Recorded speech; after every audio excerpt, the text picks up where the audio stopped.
Gary Nickerson. And I'm Quinn Taggart. And this is Outside My Window. Not so many years ago, politics was considered a man's world, but women have served in public office in Canada since 1918, when Ellen Smith was elected to British Columbia's Legislative Assembly. Agnes Campbell MacPhail was the country's first woman to be elected to Canada's House of Commons in 1921. And of course, Kim Campbell was Canada's first female prime minister. They and many other women who followed were truly trailblazers. People in Nova Scotia will remember the names of Gladys Porter and most recently Carla McFarlane as key women in the political arena. However, are the voters really giving women in politics an equal opportunity? Has the political landscape really opened up enough for women? So with us today are our women in politics from our 3 municipal councils. From the municipality of the District of Yarmouth, we have Councillor Patty Durkee and Councillor Sherry Hurlbert. From the town of Yarmouth, we have the Mayor, Pam Mood, Councillor Belle Hatfield, and Councillor Heather Hatfield. And from the municipality of the District of Argyll, we have the Deputy Warden, Nicole Albright, and Councillor Kathy Burke. And as well, we also have a guest narrator / moderator of the evening. We have Shauna McLaughlin, and she's going to join in and moderate this evening's chat. Good evening, everybody, and thank you to Quinn for inviting me for this fun evening. I think it's going to be fun. I'm going to start with our Women in Politics questions. We're going to go around the table. So the question is going to go to all ladies, and first answering is Councillor Sherry Hurlbert. Who was your inspiration to enter public service? My inspiration for anything that I do in life is my mother. She is a hardworking, strong, independent woman who has inspired me through everything that I've done in my life, and I feel that she's the person who I do this for over and over again every day. Thank you. And Patty Durkee next. Thank you, Shauna and Quinn. My dad, Hubert Lynch, it was my inspiration. Some of you may know that he was deputy mayor and councillor way back in the 50s and 60s. He was also the chairperson of the Yarmouth Tourist Association for 21 years. And so I have been living and breathing tourism since I was about 10 years old. Whatever I do, I always think about him. He was a real gentleman, and he had integrity, and he was a mentor for a lot of people in Yarmouth, and highly respected. And so whatever I do, I think of how he would respond and what would he think. Thank you. And we have Councillor Heather Hatfield. My inspiration, first of all, I have to say my father was a municipal councillor for 25 years in the municipality of Yarmouth, Staley Goodwin. So we kind of, like Patty just said, we kind of lived and breathed municipal politics as a child. But I think my inspiration to enter the race this year, or 4 years ago, this term, were the women of Yarmouth. Because I kept on watching to see who was running, because I was brought up in politics, and so I was always interested to see who was running. And I kept on looking for the women, and there were no women. There was no women's name out there. And it really bothered me. And I kept on saying, where are the women? Where are the women? And then I thought, Heather, you are a woman. You need to do this. You need to do this for the women, right? So that's really what inspired me this time. Excellent. And Councillor Belle Hatfield. Thank you, Shauna. Inspiration, well, so many strong female figures in my life, my mom and my sisters, my great aunt who was a World War I nurse in a time when she had to get permission from her father in order to actually go overseas. She was 30 years old and still needed permission from her dad. So lots of figures, but really, when it comes down to it, when I think about public service and politics in particular, I have a friend named Joan Semple, And she's the most connected person that I've ever met. Joan is one of those movers and shakers in this community who is invisible in some ways because she's always working behind the scenes. But it was she and a group of other women who motivated me to enter politics as an independent politician in a provincial election campaign as a protest vote. And we did that to change the conversation. We knew we weren't going to win, but we wanted to make sure that women were at the table and that there was that we were able to impact the conversation. And that night, at that election night, when I got home, my husband Fred looked at me and he said, "You know, I'm so damn proud of you, but I want you to promise me something. The next time you run for politics, run to win." And when I stepped into the municipal election sphere, it was with that thought that I had something to offer, and that I would put everything I could into it, and I would leave the decision on the table and allow the electorate to decide whether or not they wanted me to serve them. And I think that that's one of the things women bring to the table. It's not about ego so much as it is about getting the job done. Thank you. And Mayor Pam Mood. Thank you, Shauna. I would say, and I've said this many times, it was my grandfather. So when I was growing up, my grandfather was the mayor of the town, and I used to follow him everywhere, absolutely everywhere, which meant you knew on a Monday if you were with him, you were getting some really bad chicken because you were at a Rotary Club meeting somewhere across Canada. So, you know, I just watched him, and if I remember one thing, it's that people would come into the store, which was the Eamon's grocery store. They would come in yelling and screaming at him because of whatever, you know, potholes and, you know, I need a house, or nothing's changed. Nothing's changed in all those, you know, that half a century. But he would flip those pop crates on their sides, and he would pat them and he'd say, "Come sit in my office, let's have a chat." And I couldn't articulate what was going on as a young child, but I just knew that when they would stand up and shake hands and walk out, I knew they were friends. They had solved issues, and in my head I couldn't figure out what it was, but in my heart I knew somehow he had made a difference, and I wanted to do the same thing. And I told him at 11 years old, I call him Jiddi because that's Arabic for Grampy. Shauna, you know that because we both do the same thing, but I just looked up at this big foreboding man and I said, "One day when you're not the mayor, I'm going to be the mayor." And he's going to say no, of course, because, you know, only the men do that. And that's the way it was. And he didn't. He looked down at me and he said, "I don't doubt that you will, but you just do it with integrity." And that's what I've tried to bring at the table. I didn't have a clue what I was doing. I just knew somehow I knew I could lead. And the other piece besides my grandfather right now to continue, if I continue and as I continue, it's my granddaughters, to show them that you can do anything. It doesn't matter, you know, who you are, what you're from, what you do. You can step into this ring and you can make a difference on your level from the person that you are. So here we go. Thank you. And Deputy Warden Nicole Albright. Thanks, Shauna. My inspiration, that's a great question. I guess when I think about my upbringing, so when I was in the 11th grade, my father became a municipal councillor, and he was a councillor for about 20 years. So I think that was likely the path, you know, that I felt like I watched it happen, right? I watched all of the things that he did for the people in our community. But not only was it his role as a municipal councillor, my parents were both really involved in my community. So I just automatically equate when people say, "How do you like being a politician?" Sometimes I feel like that's a weird word. It's not necessarily that I'm a politician, but I feel like I'm a community helper. And I've always had that in my family.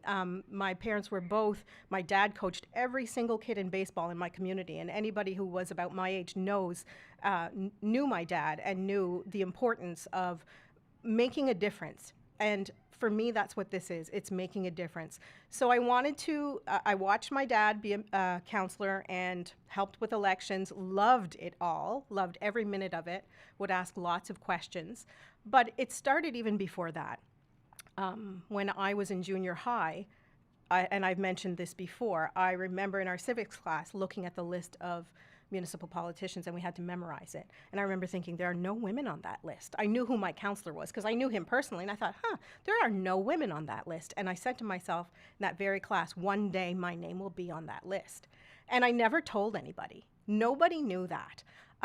But I was president of my junior high class. I was president of my high school class. I always had it in me to be that community helper. So originally, it started within, but then watching my father and watching the impact that he had, that definitely continued to be my inspiration. And as I became, now that I am a counselor, a lot of it is for my children, especially my girls, right? Because I want to make sure that they know that they can be anything they want to be, that there are no male, female roles. You can do what you want to do. Right, thank you. And Counselor Kathy Borg. Thank you, Shauna. Me, it's maybe a little bit different. I have no family that was into politics, but my mother was a businesswoman for many years. My dad was a veteran, World War II veteran. So I think if I look back, my mother was the pillar of our household. So she always said, you stand on your 2 feet, you do what you have to do. My dad was the encouraging one. And it goes back, I lived in Quebec and I used to work for a financial institution where we serve the people for the municipality. And we met the mayor, and it was so fun to see what they were doing for the community for Quebec. It was Quebec City. And then when I moved back home, I jumped back into volunteering because my dad always said you have to help, and that's what he did. And I guess it just went from there. And my mom had a diner, and used to hear all the coffee drinkers coming in complaining about everything, and which was good. It was fun, and I think that's, you're saying, well, maybe I should be doing something. And I know one lady had said, why don't you run? Oh, I wasn't sure. So anyway, I think that she just put a little mouse in my ear, and I that's what I did. I ran for it. I never really thought that I was running because I was a woman. I thought I was my person. And if they didn't want me there, that was fine. It was fair play. So, but I think it's very important that women do run for municipal politics, or any politics, any level of politics, because I think we have a very good how would I say that, a contribution that we can make because we think different. So, and I think it's a very valid reason to be in politics. Thank you. Well, it sounds like everybody's, got their own curve of what brought them into politics. It's great. Thank you. The next question, this is for all of you to each answer. Why is it important for women to become involved in politics? And we're going to start with Kathy. Well, I guess I'll repeat myself because we have different views. Everybody has different views. So you have your female views and you have your male views, but I think when they marry together, they become very productive. So I think it's equal opportunity to have both views of male and female. So I think the female are just as strong as the male. They're equal. So I can't say that we're not equal. We're supposed to be equal. So I think it's good to have a balance in there. Yeah. Okay. For me, I think the world is made up of different people. We have men, we have women. So why are we not, equally represented at these tables where decisions are made? I think that we have different perspectives. I think that men can often have different skill sets than women do, right? We have different qualities that we contribute to the table as well. And I think that everybody's voice has to be heard, whether it's male or female. And I feel like at our council in particular, they appreciate the different perspective that we bring to our council meetings. And, even hopefully someday we'll have more young people at our table. That would be wonderful as well. It's about being as diverse as we can. I think people have different skill sets. I think we have different opinions. I think we see things differently. I think we make decisions in a different way. And I think it's important to bring all of that as well as anything that a man can bring to the Yeah, table. absolutely. Mayor Mood? Yes, it's a great question, and there's a million answers to that. So I'm glad everyone gets to share on this one. I just think that we're half the population. Shouldn't half of the population have a voice? And so we sit at the table, and Nicole and Kathy are right. Like we think differently. We're women. I think we're really great at the soft skills, and we add that to the other piece as well. So we come at things with from a different angle, and it's funny because Belle and Heather will testify to this, but at our council table, I try to make sure when we're talking about something important, especially something that is really grassroots community, what will the community think? I try my best to say to each council member, like, what are your thoughts on this? Because everybody doesn't speak up.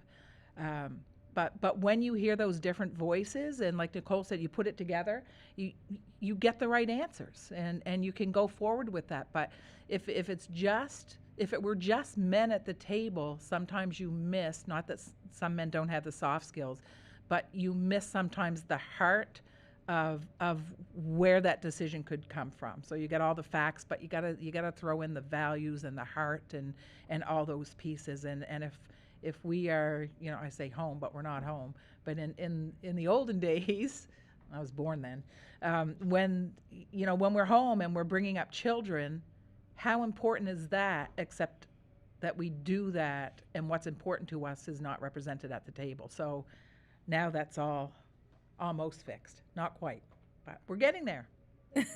That's good. Belle? Oh, thank you for the question. For me, it's about balance. It's about enriching the decision-making process. Sometimes to end up at the same result, but with a richer with a richer experience. I think that women sometimes come to decision making from a different perspective, and if you don't have them represented at the table, then the decisions are stunted by the fact that diversity is not represented, and I think increasingly we need all hands on deck when we're making these decisions that affect our communities, no matter what level we're at. So yeah, it's about balance. Thank you. Heather? Well, I think it has been said several times here, but it is about bringing a different perspective to the table. And women tend to look at things differently, make decisions differently, and I think it's really valuable to have the male perspective and the female perspective at the table. And if you don't have the women at the table, then that gets missed.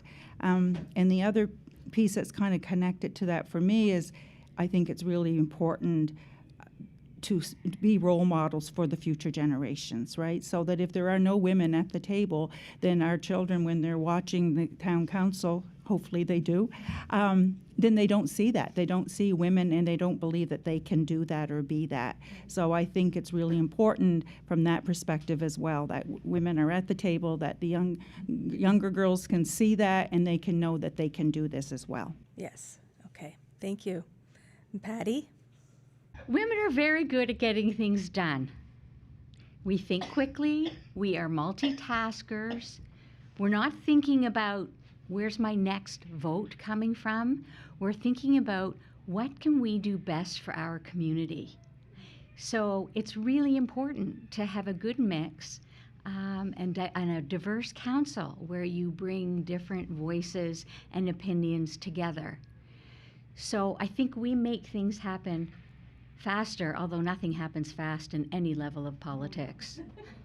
But I can tell you from being on council with 6 other men, it was very challenging. And so I was thrilled when Sherry came on board because somehow we're on the same page. And it doesn't mean that men don't have valuable things to say. They absolutely do.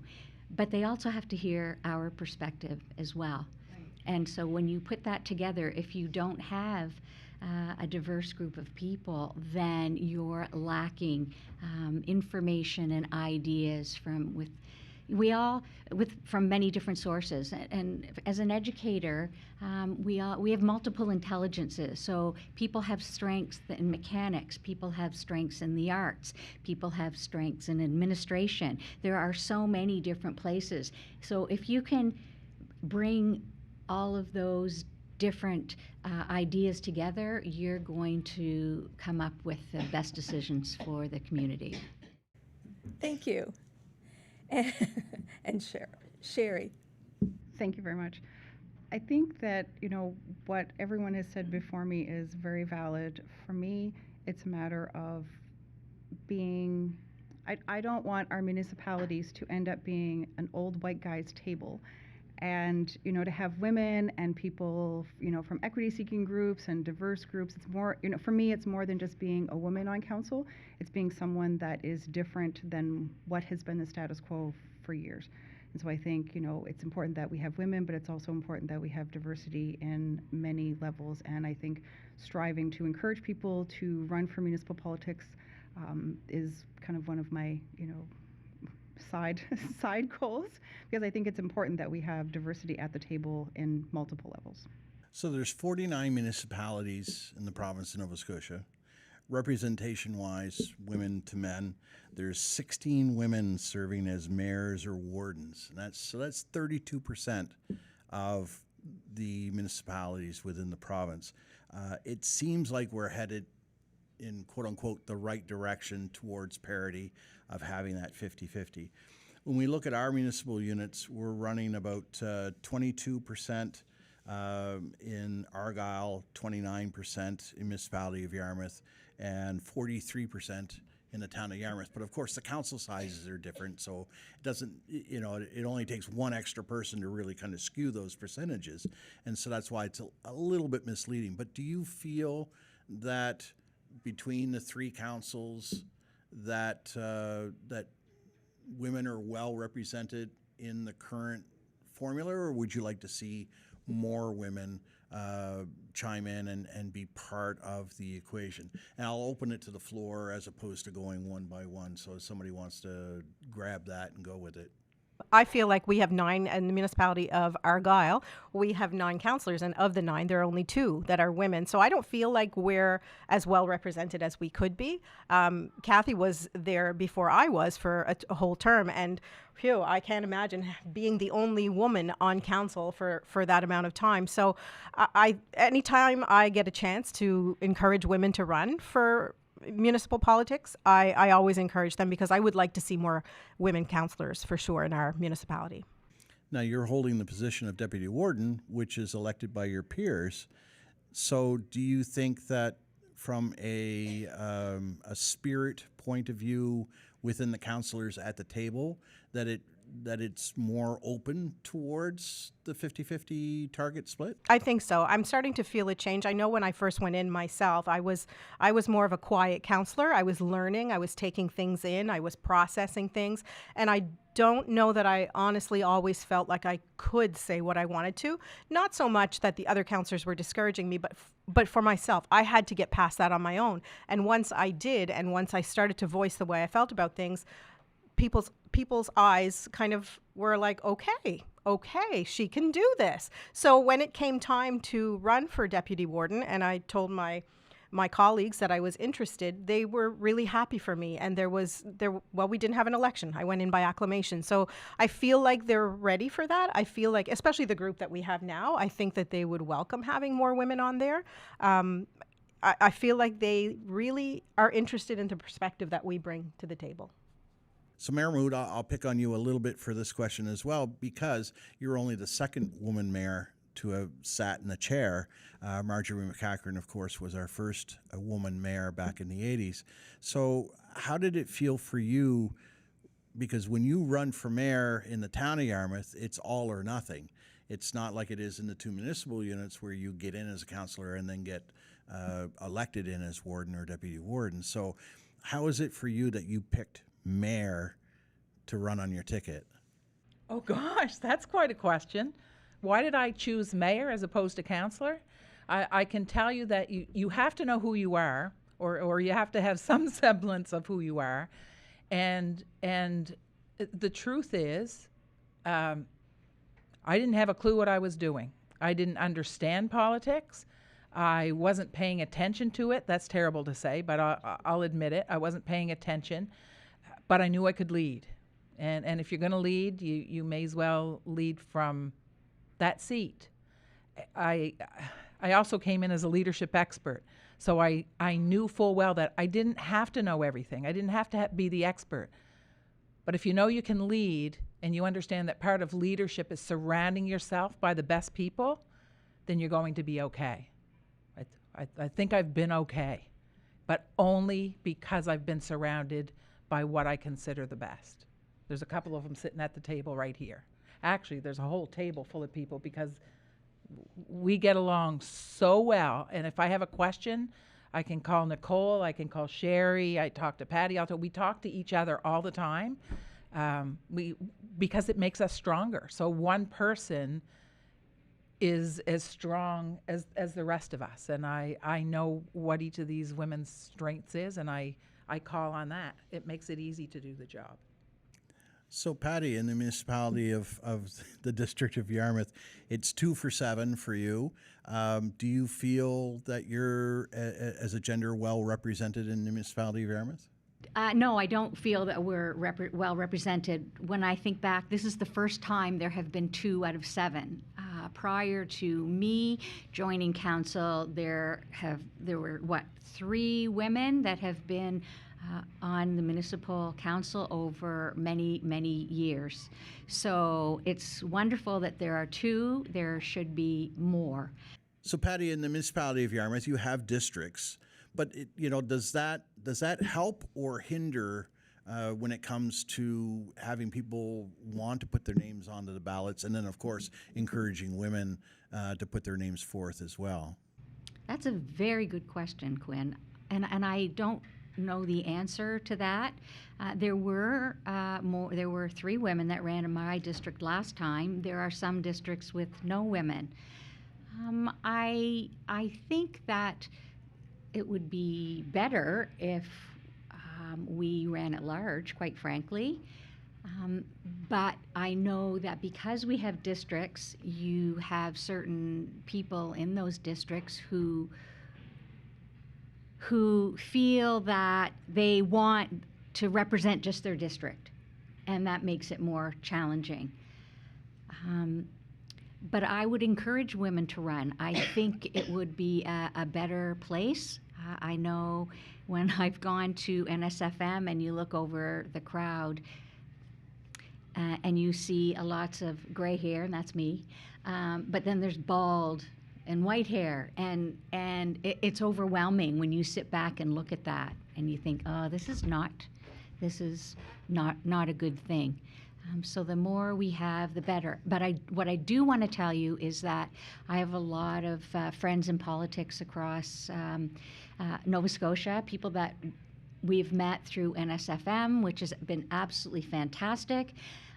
In addition to calling any one of these ladies, I can call any one of those ladies, and they will be wonderful help. That being said, I'm really discouraged by the fact that there are many of those women who are not running again this next election. Deputy Warden Albright, let's take the same question because you're also in districts as well. So do you find that gives you the same sort of challenges? It does bring some challenges out. Our municipality is so geographically, it's so big, and I think that at large would offer more, definitely would offer a variety of people who would run. I think that we would see some people not so worried about that being plugged into a certain district. It hasn't come up in the conversation at all in our municipality. We've been doing the same thing for many, many years, so it's never come up, but it's definitely, I think there are benefits to it for sure. There's advantages and disadvantages to both. We have I find that we are districts, and there are some counselors who will stick to their district, but I think that's one of the pieces that's important is we're able to see the bigger picture and make sure that everybody sees the bigger picture, and not even just for our municipality, but for our region. Because there are some projects that we just can't do on our own. So branching out and making sure that we're working with our partners. We've formed an incredible partnership and friendship amongst the 7 women sitting here. We do things together. We play cards together. We get together and just laugh, and sometimes we go out for lunch. We've made an effort of strengthening this team so that we do have that ability to, and we call each other when we have a question. And I think that's really important. And we're fortunate. That's wonderful, because you don't see that everywhere, and that keeping that going bridges any gaps. Really, that's good. Can I jump in just for a minute on this whole topic of districting versus at large? Because in the town of Yarmouth, we did have a ward system. And the ward system was abandoned because of apathy. Everybody was getting in by acclamation because they were just taking care of their little ward, and they got known in their little ward, and basically if they were still breathing, they were going to be voted for. So the town made that decision a while ago to eliminate the ward system and have everybody elected at large. And from my perspective, what that's resulted in is more cohesion in council. So one of the things that I think about is, what would a hybrid system look like? I think of in the districts, in the municipalities that border us, what if half of the elected officials were at large and half of them were still representing districts, so that you had both the big picture and that continuity that comes from being that, in that small geographical area. Just putting that out there as a concept. I don't think it's possible within the legislative framework that we have in the province now, but I think it's an incredible idea to look at into the future, and it might spell the way that we could move forward to amalgamation of some sort, or consolidation, or So just putting that out there. I just want to comment on that as well. I think when I think about myself entering politics, it's very scary. It's very scary for anyone, and I think it's probably more for women. And so one of the things that gave me comfort was the fact that we were going to be elected at large. And the aspect of that was that I knew that if I was lucky enough to get elected and have a seat, I would have my fellow councillors to support me, that there wouldn't be that individual fighting for your district. It would be 6 people plus the mayor fighting for the town. We're all fighting for the same thing. And so that helped me as a woman have confidence to enter politics. I think if it had been district, I know if it had been district, I wouldn't have done that. I wouldn't have had the confidence to do that, and to be brave enough as a woman to do that. So it's really, for me, it was really important to have that, and to have the support, know that I would have the support of my fellow councillors. Right. Okay, interesting. Is women's participation just as critical at the municipal level? Do you think it's a generational thing, as maybe more older women are involved in the political arena than younger women? And I know several of you have touched on how it would be great to see younger women, but what are your thoughts on that? Go ahead, Patty. Thank you, Shauna. First of all, being a municipal councillor is it's not being a volunteer. It's much more than that. It's a lot of responsibility, and at some point, sooner rather than later, I think that this needs to be considered a job, a full-time job, as a matter of fact. And in order to encourage younger people to participate and to become members of council, they need to be able to do this full-time, and they need to get properly paid for it. And I think if that could happen, then you would attract a lot more individuals into this role. As it is now, it's very difficult for people who work full-time to be able to fit all the meetings, and it's not just 2 meetings a month, it's many meetings and many committees. So to be able to fit all of those meetings into your schedule is extremely challenging. But you don't get paid very much money. So people who have to work other jobs in order to be financially stable would have a very difficult time doing this. I think before we get more women signed on to wanting to be in politics, I think it's important that we have to make sure that they understand what it is that we do. I think there's still a lot of, like I heard Patty say, it's not 2 meetings a week. I mean, there are so many, there's a lot of things that you do see, but there's a lot of things that you don't see. And to me, those are the parts that are most rewarding in this job. And I think that our role is to make sure that people around us know, like, and that's what I mentioned earlier with my own children. We talk about it, and I have 3 children. One of them is interested, the other 2 not so much, but it's still a conversation because I want them to know what it is that I do as a municipal councillor, because they have friends as well that they'll talk to. And when we had our forum before the last election, I mentioned this the last time, my oldest daughter watched the whole thing.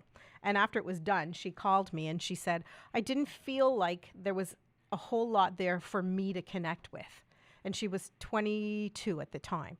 And that's kind of sad, right? That's kind of sad. And she even said to me, I feel like some of the answers that were given were BS. Like she said, I feel like they were said. One of the questions was about, I remember it was about having pride parades and whether or not we would feel like we could get involved. And she said to me, I didn't believe most of those middle to older aged men sitting there telling me that they were going to participate in a pride parade. She said, I just didn't believe it. So I think it's just really important that we let youth know what we're doing and invite them to things and make sure that they're included, because realistically, if we want them to jump in, we have to make sure they know what's going on. Yes. And I feel like there is a disconnect. Don't you find that, when you have kids and then you get older and then somebody will say, try to look at life through a 4-year-old, try to see something through a 4-year-old. Well, don't you find that in politics, particularly since we're talking about it, but like what you were talking about your daughter, it's traditionally older people. But like her views would be completely different. It would be fresh. They'd have, like, even she said she thought it sounded like BS. Well, it likely was, but nobody would have dared to say it. But because she's young, she's looking at it differently. I think it'd be great. Yeah. You know what? Let me say this: the old way of politics, and when I say this, I don't say this across the board with men. I'm not suggesting that all men are like that. I'm suggesting the subtle differences between men and women. Patty said it in the beginning. We just want to get things done. We do. I also find, for the most part, and I love my council, so I'm not, I'm just watching province-wide and Canada-wide at different councils and listening to stories of my women peers across the country. And, women just don't do politics. For the most part, women do not do politics. And Nicole said it. Like, politician is just a weird word for me. And people will say to me, well, you're a politician. I'll go, no, I'm anything but a politician, because I will say what I have to say. I will do what I have to do. And I will never say anything or do anything to get a vote. I'm not going to plow anybody's yard. I'm not going to deliver groceries. I'm not going to do any of those things to get a vote. I'm not. That's called volunteering. It's not called doing the job. It doesn't mean I wouldn't do those things, but I wouldn't do it as a mayor, if that makes sense. And I think the old days of, I'm going to date myself, but vote for me and I'll give you a bottle of rum or a pair of pantyhose. And then that's what used to happen, and it really did. Like they'd open their trunks, and it's like, you need pantyhose or a bottle of rum? I'll take both, please. But you go behind the thing and you vote for whoever you want anyway. But that's just not the way women think. We just want to get the job done, and it's kind of like, oh, I didn't think about doing those other things. It gets me in trouble sometimes because I say exactly what I'm thinking, but oh well. The other half is, I can't find an honest politician to save my life. No, the problem is you don't want to hear the truth. So when we give you the truth, because that's what women do, we just, right from our hearts to our mouths and out it comes, it's hard to take sometimes because we're not used to that from elected officials. So you brought up a good point, Mirmood, in that, politics as a quote-unquote thing. Do you think that maybe more so as a woman in quote-unquote politics, you're more of a diplomat than a politician? Well, the last thing people would call me is diplomatic. I can tell you that. But I mean, as parents, we have yes. we have to negotiate with our kids. We do, and we have to get you're along with bring people. That skill set forward. That's right. That's right. So, for example, do you say to someone, and I say this from different levels of government, we're really lucky here at this level. We're right face to face with people. But at the other levels of government, when you're simply handing out a check instead of trying to help somebody get a job or figure out a different way to do life so that they can look after themselves, like, what's political? Political's handing out another check without any checks and balances in place. And it goes to, I feel like it goes to the way that we do things. We don't just say, we're going to do this. We do it, and we do it with the heart that we know it's going to change something for the better for a family that we know, that we just know at the local level is going to make a difference. Thank you. Elections are coming up in the fall. So, how do we get more women engaged in all levels of politics? Yes, Sherry. Thank you. I think back to when I first decided to run for municipal council, and it was a life-changing time. Lots of things were going on in my life, and I thought, okay, I can do this, and I had some good encouragement. I think my brother-in-law was my #1 fan. He's like, you can do this no matter what. And I remember after, the list came out, and these women, some of who are sitting around this table, reached out to those female candidates and said, let's support each other. And I know that throughout my lifetime, women do not do a good job of supporting women.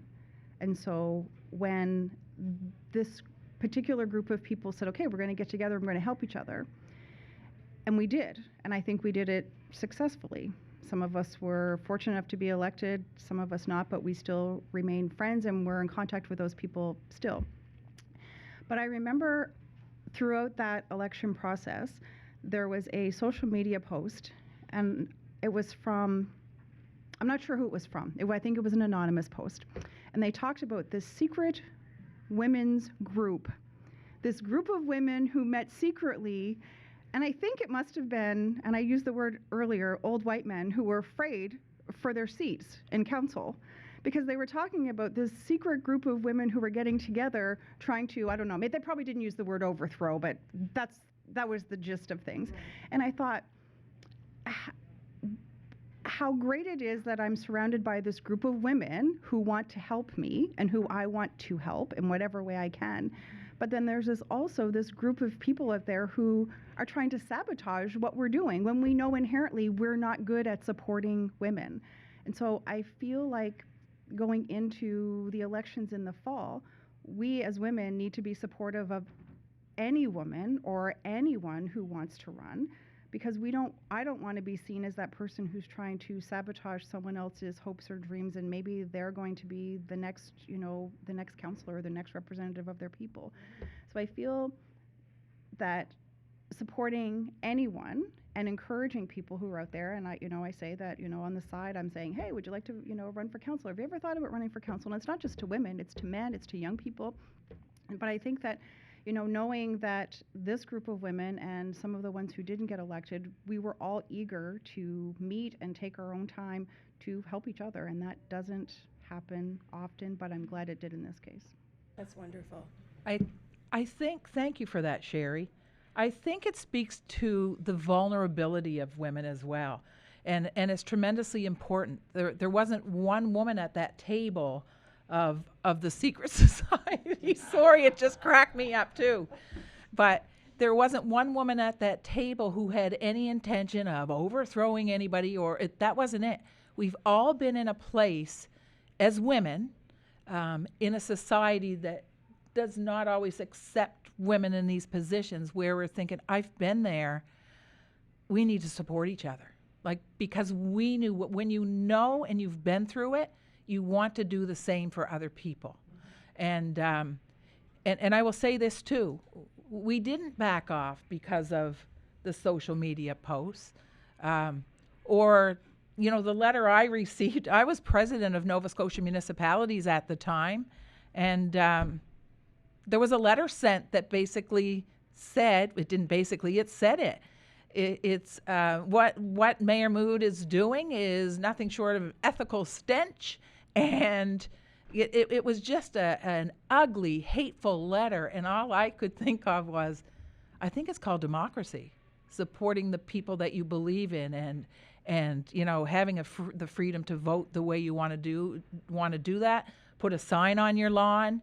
You could even put a sign in your store or your house if you wanted to do that. That's not ethical stench, apparently, but, So I was just really proud of the way the women came together, and Sherry said it, we still talk to the women that didn't get elected. It's we still have a bond. So it's really great. You have to do that, support each other. So the bottom line is that, hopefully if some younger people want to, they would be supported. Absolutely. Yeah. Oh, I think any of us, even if someone wanted to run, if I was running, and I haven't made that decision, if someone else wanted to run, a female, I don't care what district, I don't care whether they're for town, Argyle, I'm more than happy to talk to them, to tell them about what it is we actually do and how we can help them. I think it's really important for us to be there to encourage other women to get involved. Just to add on to that, it's not, and I've done that as well. It's not just the women. If any person running asks me for advice, I'm definitely there to support them. However, as Sherry said, when that list comes out and you see the names on that list, sometimes it is nice just to reach out and say, you go, girl, you've got this, and what do you need? And just having a conversation, because I think as a woman, campaigning can be different than it is for a man. And there are some times that, that we may have to take some certain precautions that men don't necessarily have to think about. I always make sure that we live in the real world, and just little things like making sure you have somebody with you, making sure that you have somebody taking notes, just those little pieces of advice. And I'm definitely always open that if anybody were to ask me, but I always like to kind of put that little touch in for the women who are running as well. I'm sure it can be daunting. You 7 ladies, it seems like it's like a sisterhood. It's really nice to see. Yeah. Patty, you wanted to say something? I did. That actually, when I ran the first time, there were people saying, "Oh, she's using the woman card, playing the woman card." Even when I was out campaigning, I got that comment from people. And I didn't even think about the fact that, honestly, that I'm a woman running for politics. I just knew that's what I wanted to do. It's, as they say, it's in my blood, and I wanted to do it. I love helping people, and to me that was the most important thing, that if I can do something to help a constituent or a resident, then that's what I want to do. For me, I want to do that, and so that should be it. It should be who is the best candidate for the job, who is going to help people the most, not who's the most popular or who's going to get the most votes, or who's the best volunteer. It's about sitting at that table with millions of dollars on the table and saying, how are we best going to use that? Yeah, I think it's really important never to lose sight of the fact that at the end of the day, at a council table, you know, we are the governors of an entity or an institution. And we've got to make sure things get done. We've got to make sure that the work gets done. Yeah, that is the bottom line. I mean, folks have asked me, like, what do you do? What do you do? And I said, I'm the CEO, the chief elected official. I'm the CEO of an $85 million company. I don't know how else to say it, because what we have to deal with, whether it's you know, a budget of stuff that's not spent, or the infrastructure that you have that's standing that needs to be looked after, that's what it is. It's everything. And Belle's absolutely right. Like, we've got to make decisions and get this done and make them in the best interest of what will move our community forward. And it's daunting, but if you've got the It's guts exciting, and too. you've done it is, and Yeah. you've got the if you're surrounded by the people that will give you the information and bounce things off of you, and I'll tell you, I mean, I can't tell you how many times we say this all the time, how many times I've gone to the table and say, you know what, I know what my answer is on this one, and then, you know, Miss Belle will say something, I'm like, I never thought of that, you know, or Heather or one of the guys at the table, and I change my mind. And it's the beauty of everything on the table. And to Patty's point, you know, you want the best people to be sitting at the table. And, you know, there's a lot of best people that didn't get to the table. We're just fortunate that we did. And you know, and we know that, because it could be anybody. So, And yeah. it might very well be. And it may very well be in you know, October. That's right. That's right.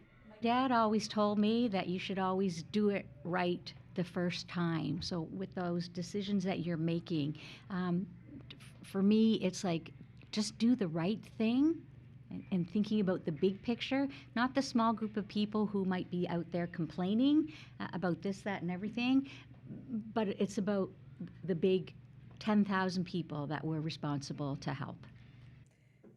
That's right.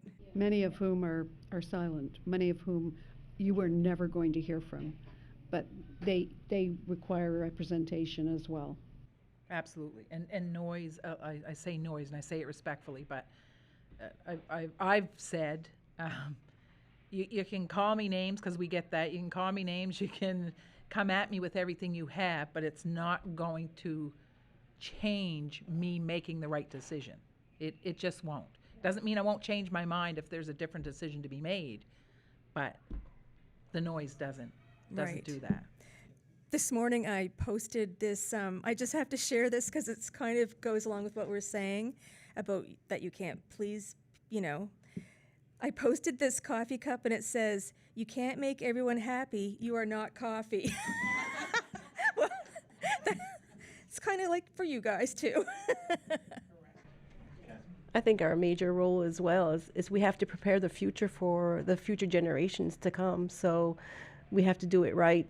And I think women on board on council are like mothers preparing their children for the world. So I think that's very important too to add. Yes, absolutely. Yeah, I was just, when talking about making decisions, I always think when I'm trying to make a decision at the table, is it the right decision for the right people for the right reason, right? You know, so it's all those rights, you know, have you got it right? And you always hope that you have. Yes. And for me, it's always about staying focused on what is the goal, not what is the dialogue, or what is the fight, or what is the disagreement, but what is the goal, and how do we advance towards the goal? And if we stay focused on the goal and not on the personalities, we're going to get to the right place. If there was a pill for that, it would make a fortune.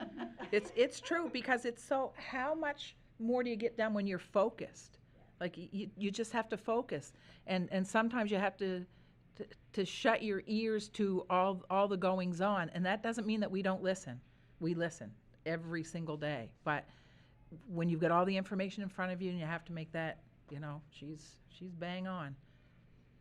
That's right. And honestly, keeping your goals is true for any part of life, all of it.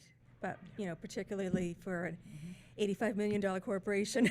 Right? We're probably worth more than that, but I'm just throwing it. I know. But, you know, I know. Yeah. All right. Thank you.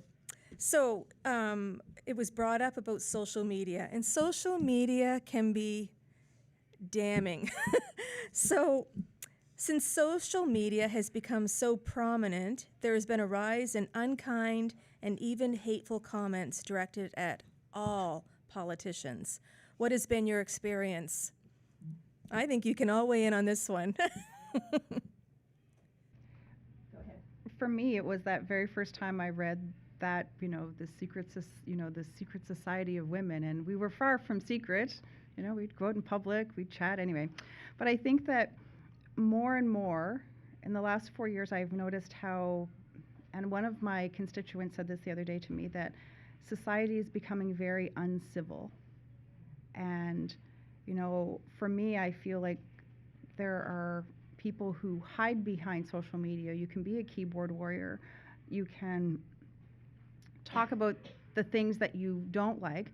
But when I'm at a public event and someone comes up to me and I don't always start off with, I'm a politician, because sometimes I don't want people to know that. But when we have those conversations and I say, well, what do you say you have a strong view about this, but tell me what you mean. Let's have a discussion. And when they can't, I think that's when they're listening to the chatter on social media or from the people who have the same views and thoughts as them.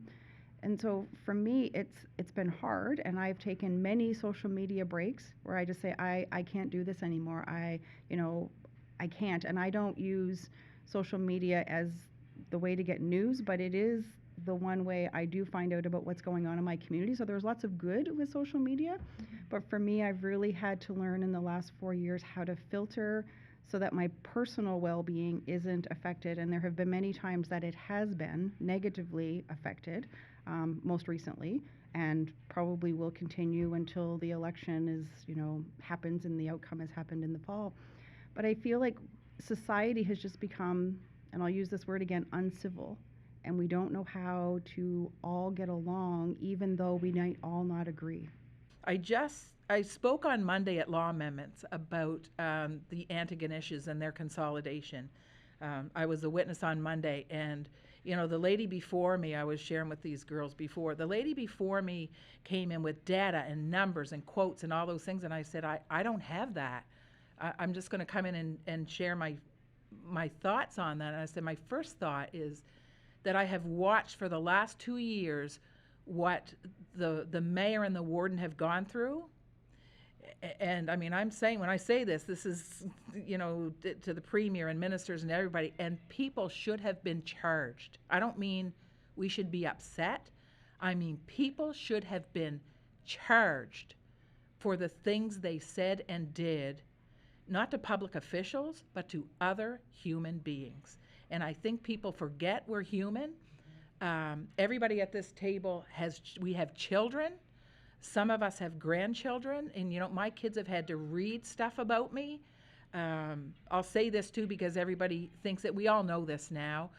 A man can wear the same suit for every meeting for a year in a row, but if I wear the same dress, I'm like, what's wrong with her? Doesn't she have a change of clothes, or can't she do her laundry? But if I wear a different dress, it's, well, look at that rich, hotty-toddy mayor that thinks she can just, so it doesn't matter what you do. So you just have to do your things and understand. And I will say this, I'm sure till the day I die, because I've said it from day one, the day one where I realized, okay, this is how it's going to be. You cannot get up in the morning and do the things and say the things you say on social media because it is on social media. People don't say those same things to my face. They say, hello, how are you doing? You're doing a great job. And I'm like, I just read what you said last week. But that's okay. You can't do that if you're coming from a good place. So my heart has changed to say, it doesn't always come out of my mouth, but my heart says, how can I help this person? They must be hurting on some level, because you just can't do that if you're not hurting. So you get to the place, right back to what we are all, I would say, what we're all doing here. It's serving our community. Like we are leaders in our community, which makes us servant leaders. It's not the politician. I'm with Nicole and I think everybody else. Like, and try your worship on for size. Like that just, I mean, people do it out of respect, not for me, for the position, I hope. But that's a hard one to take too, you know? It's really difficult, but it's the hand you've been dealt, the hand that you've asked for. But people are hurting out there. So that's where my heart goes. I think Mayor Mood is absolutely right. I feel like when I see the negativity on social media, it's an indication of what's going on in society. So, for example, tax bills come out. I don't even want to look on Facebook. I'm not going to lie. And I mean, when the tax bills come out, and we all know that it's not municipally set, the PVSC is the one who sets the assessments, but we get the blame, right? And I understand it. But what they don't realize is, guess what? My tax bill went up too, right? I am taking the hit just like everybody else is taking the hit. I feel that whole social media, I will be honest, my social media contributions have definitely changed since I've been in politics. My friends tell me I was way funnier before. They tell me that I was way funnier and way too serious now, but I feel, honestly, I'm going to be honest, I feel like I do have to monitor a lot of what I say on there, and I'm careful. I'm very careful in what I put on there, because I will get jabbed, and I don't always take it as well as others do. And that's me. It does affect me personally. I am a person. I do have feelings, and sometimes I think people forget that. And I just, I wouldn't say that about somebody else. And I know those people wouldn't say it to my face. And if you can't say it to my face, don't say it behind my back. That is really how I feel. And if you have a problem, tell me. Come see me. Because some people do. And the other thing that I find, not just social media, but what's changed for me is I find that people have forgotten who I am as a person. So if I'm at the store, or I'm in church, or let me just tell you about the road. And let me just, it's not, so how's your mom? I get that less and less. It's more of and I feel sometimes like that piece of me is, and I guess it's part of the price that we pay to be in municipal politics, but I'm still me. I'm still funny. I'm still a lot of fun to be around. But yeah, I definitely do. My social media has changed. My posting has changed. I wish I could just put what I want. Honestly, I wish I could just put what I want, because I feel like social media is a great avenue for information. So when there are things to get out to the people in my community, to be honest, that's the easiest and fastest way. But if I put something on there and it's not a good time, I get crapped on. And so then I'm like, well, do I bother? Do I bother? So I find it's tough. The social media piece is tough. Yes, it is. Anybody else? Okay, well, thank you. Are there any final thoughts on being a woman in politics?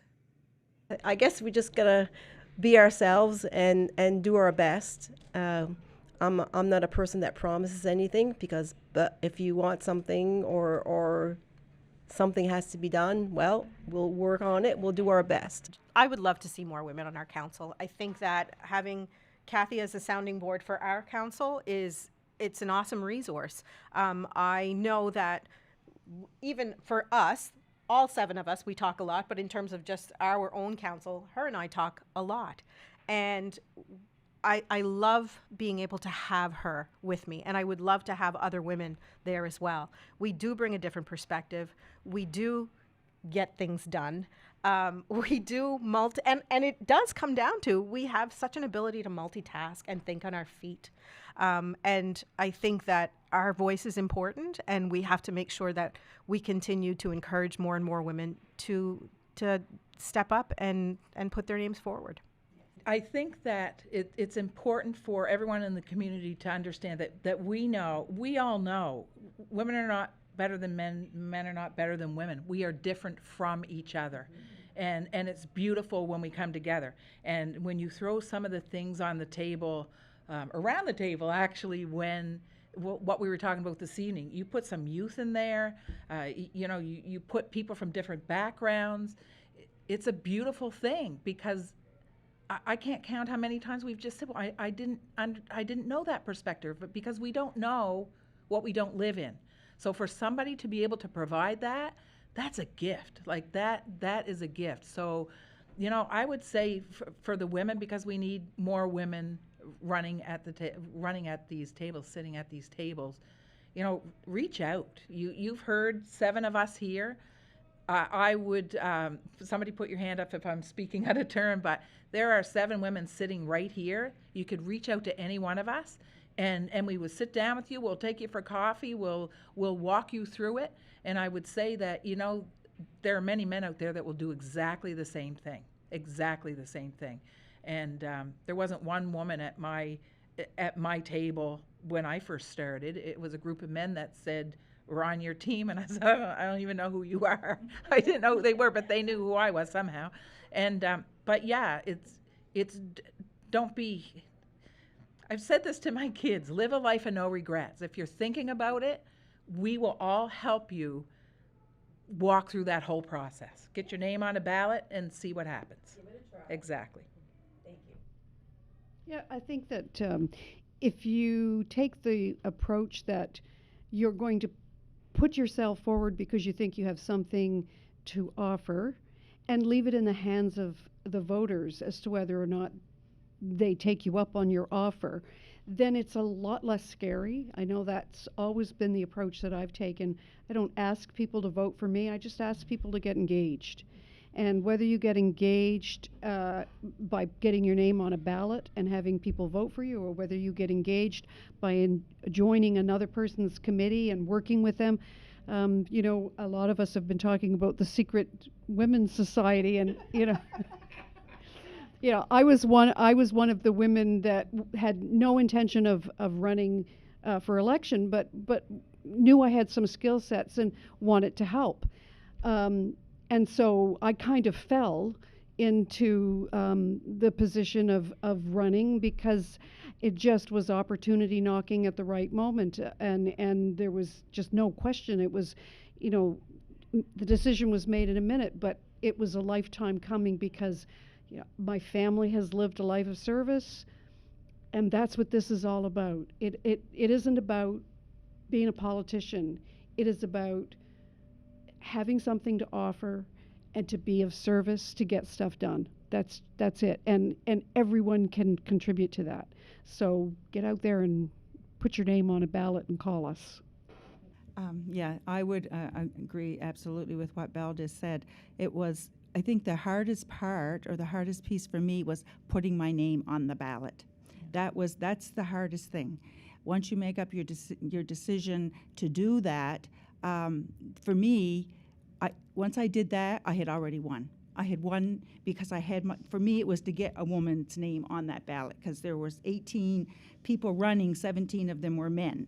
And there was no woman, and I thought, there has to be a woman. And so once I put my name out there, I had won because I had done what I wanted to do. Then it was up to the people to decide if they wanted me at the table. But I had won. I was okay if I won or if I lost. It didn't really matter. I just wanted the people to have an option. And so, just to speak to what Belle said about the secret society, I was invited into the secret society by virtue of the fact that I was running, and I went. And there were people, other women there that were running, but there were women there that were there just to support us, that were not running. And at one point we had to write an article, I think maybe for the Vanguard, and I'm terrible at putting stuff together, and I don't have a lot of confidence with that. So I had reached out to the mayor, and I had said, what do I do? And I, can you check this for me? She says, send it off to Belle Hatfield. And I'm like, I don't know Belle. Belle, I was somebody in the community that I respected and kind of idolized and thought she was like, God. And I'm like, I'm sending my stuff to her, and I'm like, oh my, but I got to do this, right? Because I know what I've written isn't good, right? So I press the button and send it off to Belle, and back it comes all edited and fixed and lovely. And I remember thinking, this is awesome.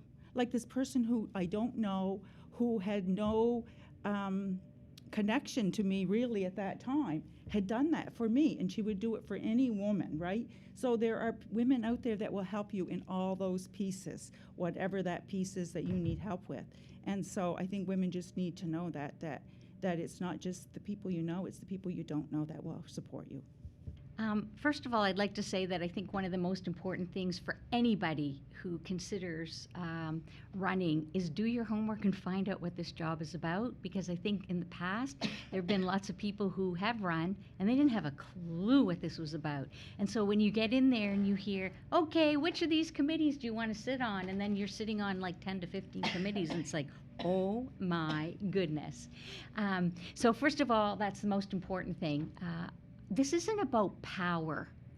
There are some people who feel this is about power, and okay, if I'm going to be on council, then I'm going to have power, and that's not what it is at all. It's about service, and if that's why you're doing it, don't do that. That's just not a good reason. We're like, for us, we have 1 out of 7 votes. That being said, if anybody wants to run, or I encourage everybody to think about this at some point, because really, if you are a service-oriented person, this really, truly is a service-oriented job. And you think about the impact that you're having for all of the residents in your community, and it can be really, really rewarding. That being said, I'm not going to say it's not stressful, because there are times when it's extremely stressful. But thank goodness for us, we have the support of each other, and that has made a huge, huge difference. And I have to say that having Sherry on board with me has given me a lot more confidence, because you just have a sounding board. Now I don't know if the other people sound off that are on council, speak to each other about issues, but we women do that. No. We women do that. We help each other. We are there for each other, and to me, that's really, really important. So that's so for those people interested, you know that there are others who will help you. Thank you. Sherry? One thing that I feel that I have done in the last 3.5 years has been true to myself and true to who I am, and I'm a no-nonsense, get-it-done type of person. And I remember someone said, how do you like the job? And I said, the wheels of municipal politics grind much slower than I'm up for, but I've adjusted. But I think that, anyone who is interested, and I guess our secret society is no longer a secret, it is out there. So I would encourage any woman or person who wants to be part of this not-so-secret society anymore, put your name on the ballot, and we will welcome you with open arms and do the best that we can to help anyone and everyone along the way. Well, I think we're wrapping it up.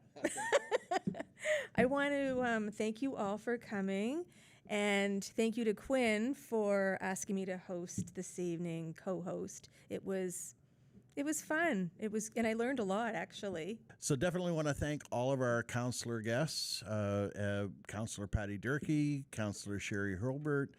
From the town of Yarmouth, we have Mayor Pam Mood, Councillor Belle Hatfield, Councillor Heather Hatfield, and from the Municipality District of Argyll, Deputy Warden Nicole Albright, and Councillor Kathy Burke. What a great table. I certainly look forward to doing this again. I'm Gary Nickerson, And I'm Quinn Taggart. and this has been Outside My Window.